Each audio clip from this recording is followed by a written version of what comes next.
Det smäller inte.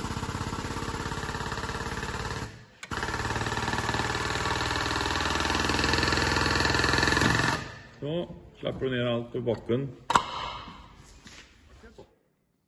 Mycket i början. Han går väldigt rakt in direkt där, ser du det? Ja. Där kan du släppa då och så gör du den där justeringen som så justerar du på bulten där.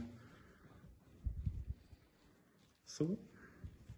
Och där har du nog med slaglängd så det ska inte vara något problem. Ja. Och nu åker du, kör på. Gasa lite ser du. Kör på. Bara fullt. Lägg upp ja. Där, you're right. Då märker du att klockan stiger i tryck och du hör på pumpen att den stiger. Då släpper vi. Det finns liksom ingen idé att övertrycka där, för det enda som händer då egentligen det är att du knäcker mer på fötterna än du egentligen behöver då.